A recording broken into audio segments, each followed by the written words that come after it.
Hello my beautiful family, कैसे हो आप सब। आई होप आप सब ठीक होगे, स्वस्थ होगे, मस्त होगे। हम भी बिल्कुल ठीक है। तो ये वीडियो है आज सुबह का और आज दिन है सैटरडे। तो आज ना ऐसे ही बैठे रहे बच्चे भी आज स्कूल नहीं गए हैं और नहीं जाना था उनको स्कूल। मतलब आज स्कूल में छुट्टी तो नहीं थी, लेकिन कुछ अभी करवाते नहीं हैं। सिलेबस सारा फिनिश हो गया है तो सिर्फ वहाँ पे बैठ के ही रीडिंग ही कराते हैं। तो आज मैंने नहीं भेजा है दोनों को स्कूल पे। और बैठे बैठे ही फिर लेट हो गया तो फिर मैंने डायरेक्ट सीधा खाना बनाने की तैयारी चालू कर दी। दोनों बोल रहे थे मम्मी पराठे दे दो नाश्ते में, तो सोचा चलो पहले सब्ज़ी ही झोंक देती हूँ। दोनों सो रहे थे तब तक मैंने भिंडी कट कर ली थी। तो बस ऑयल लिया है, उसमें खूब सारा ज़ीरा राई डाला है और लहसुन कूट के डाल दिया फ्रेश, और ऊपर से डाल दी है भिंडी, और भिंडी को मिला के फिर उसमें कर देंगे बेसिक मसाले। तो आप लोगों को टाइटल देख के तो पता चल ही गया होगा कि क्या नौटंकी चल रही है आज घर में। दिखाती हूँ आप लोगों को, आगे बने रहे नौटंकी देखने के लिए पूरी दोनों की। तो बस यहाँ पे सारे मसाले डाल के भिंडी को मिक्स कर लेंगे। और भिंडी अभी ना मेरे बच्चों की बहुत फेवरेट सब्ज़ी है, और अभी समर चालू हो गए तो भिंडी भी आना चालू हो गई है। तो सबसे ज़्यादा पूरे समर में हमारे घर में जो बनती है वो सब्ज़ी होती है भिंडी की। और आज ना मेरा चौथ का व्रत है, संकष्टी चतुर्थी का, मुझे पता भी नहीं था। और फिर मैंने कैलेंडर में देखा तो पता चला कि आज ही चौथ है। अच्छा है, मुझे नाश्ता करने की आदत नहीं है ज़्यादा। तो फिर उसके लिए पिछले साल की ये घर की बनाई हुई वेफ़र है, अभी मैंने नई नई बनाई है, तो उसको निकाल के फिर मैं तल के रख दूँगी ताकि बच्चे भी खाएंगे थोड़ी से नाश्ते में। और मैं पूरा दिन जब भी मुझे भूख लगेगी, क्योंकि क्या होता है कि संकट चौथ के व्रत में ना हम खाना नहीं खाते हैं, पूरा दिन अनाज नहीं खाते। रात को चंद्रमा के दर्शन करके फिर उसके बाद ही चूरमा का लड्डू बनाते हैं और वही खाते हैं और कुछ नहीं खाते हैं। तो इस वजह से मैंने सोचा चलो साथ के साथ पूरे दिन के लिए तल के रख दो। सबसे ज़्यादा तो इसमें बच्चे ही खाएंगे क्योंकि मुझे ये ज़्यादा पसंद नहीं है। एक तो बिना नमक वाली होती है, चौथ के दिन नमक वाला खाना भी नहीं खाते हम लोग, और ऊपर से ये सब मतलब एकदम मुझे नहीं अच्छी लगती है ज़्यादा। लेकिन बनाती हूँ मैं हर साल बच्चों के लिए, और सबसे ज़्यादा व्रत तो मैं ही करती हूँ घर में, मेरे ही सबसे ज़्यादा उपवास होते हैं।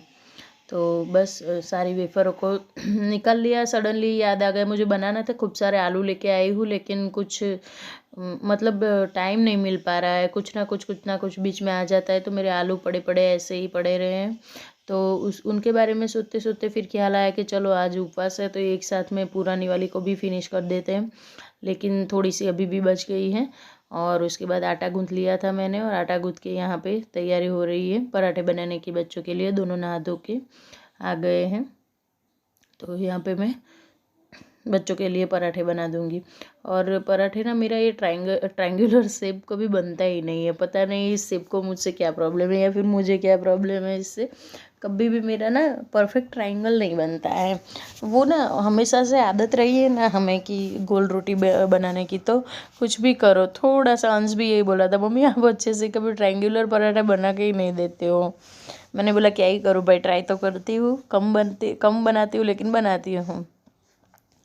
तो थोड़ा सा गोल जैसा बन गया था, बनाने गई थी ट्रायंगुलर और बन गया था। आदत है ना बेलन को जिस डायरेक्शन में घुमाने की, उसकी वजह से घूम ही जाता है कितना भी कर लो, लेकिन हाथ ना राउंड शेप में घूम जाता है। वैसे तो ट्रिक बड़ा आसान होता है कि जिस टाइप का आपको बनाना है उसी टाइप से आपको बेलन घुमाना है, लेकिन फिर भी आदत से मजबूर क्या ही करें। तो यहाँ पे अंश का एक पराठा रेडी हो गया और दोनों में चल रही थी लड़ाइयाँ। वो बोल रहे थे, अंश बोल रहा था मुझे अपने दे दो, युग बोल रहा था मुझे अपने बना के दो दे दो। हम दोनों साथ में आज कुछ भी एडजस्ट नहीं करने वाले हैं। पता नहीं क्या भूत था दोनों को। तो मैंने बोला कोई नहीं, चलो दोनों को अलग अलग बना के दे देती हूँ, रुको थोड़ी देर के लिए। तो दोनों कर रहे नाश्ते, दोनों तो नहीं, अंश का चालू हो गया क्योंकि उसका पराठा एक बन चुका था। और अभी ना मैं नमक मिर्च वाला बना रही। बस सिर्फ आटा लेना है, उसमें थोड़ा सा मिर्च और थोड़ा सा नमक, नमक तो बिल्कुल भी कम डालना है नहीं तो ज़्यादा नमकीन बन जाएगा। और उसके बाद पराठे को घी में सेकना है, ऑयल में बिल्कुल भी नहीं। मैं तो कभी भी बच्चों को ऑयल वाला पराठा नहीं देती, बाई चांस ही कभी कभी कुछ एक आध दो बार मैंने कभी दिया होगा, बाकी तो मैं उनको ज़्यादातर घी में ही पराठे सेक के देती हूँ। और घी वाले पराठे मेरे घर में ना सबके फेवरेट है। अभी युग बोल रहा था मुझे ट्रायंगल पराठा नहीं खाना है, मेरे लिए स्क्वायर बना दो। तो स्क्वायर भी थोड़ा सा गोल जैसा बन गया है, थोड़ा सा गोलाई तो आ ही गया है उसमें। और आज पता नहीं मुझे बहुत लेट हो गया था ना, तो उसी टेंशन में मैं बैठी रही ऐसे ही, सुबह सुबह सोचती रही कुछ कामों के बारे में। और फिर टाइम निकल गया, तो फिर उसके बाद थोड़ा टेंशन हो गया मुझे कि मेरा काम कब फिनिश होगा।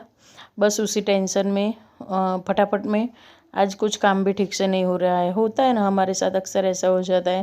पहले तो हम बैठे रहते हैं, वैसे तो मैं कभी नहीं बैठी रहती हूँ, लेकिन पता नहीं आज क्या ऐसा भूत आ गया था, तो हो गया। होता है भाई, हम इंसान है, कभी कभार हमारा भी मूड स्विंग होता है। और मेरी ना आज नींद अच्छे से पूरी नहीं हुई थी रात में, इस वजह से कुछ काम करने का मन भी नहीं था। लेकिन फिर खुद को मोटिवेट किया कि चलो भाई काम तो करना ही है, अभी करेंगे बाद में करेंगे, करना तो हमें ही है। और ये नमक मिर्च वाला पराठा ना मेरा फेवरेट है, लेकिन आज मेरा व्रत है इसलिए मैंने नहीं खाया है। तो ये सब काम फिनिश करके फिर मैं नहा धो के पूजा ही करूँगी, क्योंकि आज चौथ है। तो चौथ का ना गणपति का पाठ भी लगाना है मुझे, चौकी लगानी है, तो वो सब भी है। उस टेंशन में मैं थोड़ी जल्दी ज़्यादा वो हो गई थी। क्या कर रहे हो? और ये देखो रोटी बना रहे हैं, ट्राई। क्या बना रहे हो? रोटी। एग्ज़ाम नहीं है? नहीं है।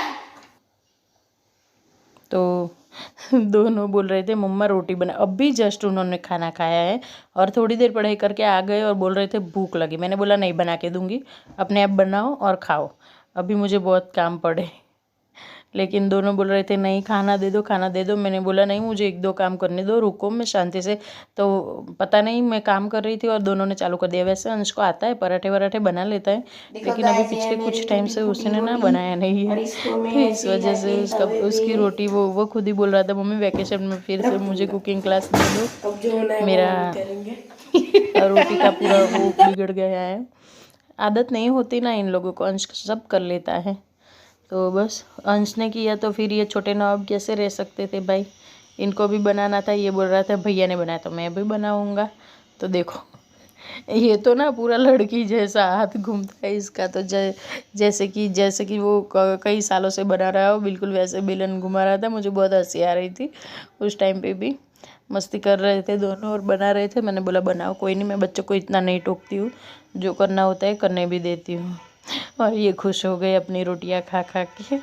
और फिर उसके बाद आ गई थी मैं किचन में, अरे सॉरी यार, बाथरूम में कपड़े तो मैंने सारे हाथ से धो लिए थे।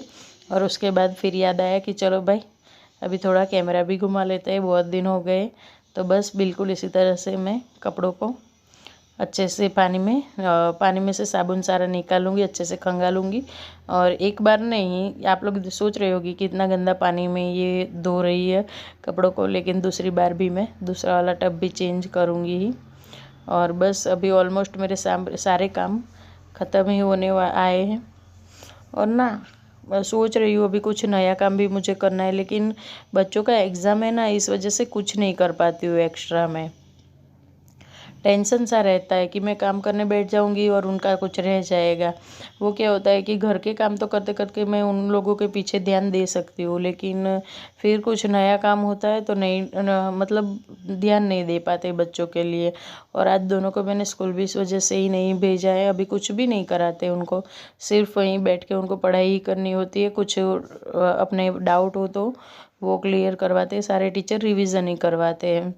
तो सोचा थोड़ी देर आराम से सोएंगे तो दिन भर फिर अच्छे से पढ़ाई कर पाएंगे दोनों। वैसे तो पूरा दिन तो कोई नहीं बैठता, बच्चे पूरा दिन नहीं बैठते, बीच में आधा एक आध घंटा बैठेंगे, फिर से उनकी नौटंकी चालू होगी, फिर डांटना पड़ेगा, फिर बैठेंगे, लेकिन कर लेते हैं। क्या करें भाई, बच्चे हैं अभी, कर लेंगे। और फिर उसके बाद सोच रही थी अभी ये टब भर रहा है तब तक क्या कर दूँ, मेरी यही आदत है, जब तक एक और काम होता है ना तो मैं सोचती रहती हूँ अभी क्या करूँ, इतनी देर मुझसे ऐसे खड़ा नहीं रहा जाता। तो सोचा चलो टॉयलेट को ही साफ़ कर देती हूँ। तो पाउडर डाल दिया है खूब सारा, सर्फ, कपड़े धोने वाला पाउडर खूब सारा सर्फ डाल दिया है। और अच्छे से ब्रश मार लूँगी, ताकि फिर जब मैं बाथरूम वॉश करूँ तब मुझे टॉयलेट का कोई झंझट ना रहे। और ऐसा करते करते मैंने बेसिन भी वॉश कर लिया था, तो फिर मुझे सिर्फ नीचे का फर्श ही साफ़ करना था। कभी कभार क्या करती हूँ कि कपड़े ऐसे धोती हूँ, जब तक टब भर रहा होता है ना पानी से, तब तक मैं दीवारों को भी क्लीन कर देती हूँ। तो ऐसे मल्टीटास्किंग करते करते ना मेरे काम जल्दी से ख़त्म हो जाते हैं, कोई टेंशन नहीं रहता है मुझे कि ये पड़ा है वो पड़ा है। एक ही साथ में सारे काम क्लियर हो जाते हैं। और उसके बाद नहा धो के आ गई हूँ मैं बाहर, और थोड़ा सा अपना भी केयर कर लूँगी। तो थोड़ा सा बस, मैं ज़्यादा मेकअप वेकअप तो कुछ करती नहीं हूँ, लेकिन आज मंदिर भी जाना था ना मुझे, इसलिए थोड़ा सा मैंने कर लिया है। क्रीम पाउडर लगा दिया है और थोड़ी सी लिपस्टिक एकदम लाइट लाइट सी लगा दूँगी। और ना आजकल मुझे चोटी बनाने का भूत सवार है। मुझे अच्छा लगता है चोटी बनाना, थोड़े थोड़े से बाल लंबे हुए ना तो अच्छी लगती है चोटी मुझे बनाना। तो सोच रही थी चलो आज भी चोटी बनाती हूँ। बहुत बहुत टाइम हो गया, जब स्कूल में थे तब चोटियाँ बनाते थे, 2-2 चोटियाँ मम्मी बना के देती थी और जाते थे स्कूल। तो उस टाइम में तो अच्छा नहीं लगता था चोटी बनाना, लेकिन आजकल फिर से वही दिन याद आ गए बचपन वाले। तो 2-3 दिनों से मैं चोटियाँ बनाती जा रही हूँ। कोई नहीं, चलो अपना मन है। हम हाउसवाइफ सबका मन रखते रखते ना खुद के बारे में, खुद की खुशियों के बारे में अक्सर भूल जाते हैं। तो कभी कभार ऐसा मन होता है तो कर लेना चाहिए। अपने मन की खुशी भी इम्पोर्टेंट है भाई, हमारी खुशियाँ भी मायने रखती है। हम खुश हो गए तो घर में सबको खुश रखेंगे ना, हम ही खुश नहीं रहेंगे तो फिर घर में कैसे खुश रखेंगे सबको। बस, तो मैं अपने दिल की खुशी वाली चोटी बना ली है और अपने चौथ की व्रत की पूजा के लिए आ जाऊंगी ऊपर मंदिर में, और फिर कर लूँगी अपनी सारी पूजा, ताकि मन को भी तसल्ली मिल जाए। तो गणपति जी को बैठा दिया मैंने चौकी पे एक कपड़ा लगा के, जहाँ पे मैं लड्डू गोपाल को बैठा थी ना वहीं, और लड्डू गोपाल को मंदिर के ऊपर वाले पोर्शन में आज बिठा दिया है मैंने सबसे ऊपर। तो भगवान को फूल चढ़ा देंगे, थोड़े से गेहूँ रख देंगे। गेहूँ का स्वस्तिक भी बनाते हैं, कभी कभार मैं बनाती हूँ, कभी कभार नहीं बनाती हूँ। और उसके बाद एक कलश लेना है और उसके ऊपर श्रीफल रख देना है, नारियल रख देना है, और फिर थोड़ी सी प्रसादी भी रख दूँगी भगवान के भोग के लिए। और फिर आरती कर लूँगी मतलब उनकी। और कुछ इतना कुछ खास दूसरा होता नहीं है मेरा। हाँ, कभी टाइम मिलता है तो मंदिर हो आती हूँ। और एक बहुत ही फेमस मंदिर है हमारे यहाँ गुजरात में गणपति जी का, वहाँ तो जाना मेरा अभी हुआ नहीं है, लेकिन किसी चौथ के दिन जाऊँगी ना, चतुर्थी के दिन, तो दिखाऊंगी। और ये व्रत करने से ना हमारे घर पे कभी कोई संकट नहीं आता, हमारे ऊपर कभी कोई संकट नहीं आता। अगर आ भी जाता है, हमारा कोई टेंशन होता है, कोई संकट होता है, तो वो दूर हो जाता है। हमारे तो खुद के एक्सपीरियंस से अनुभव है, हमारे साथ कुछ ऐसा हुआ है।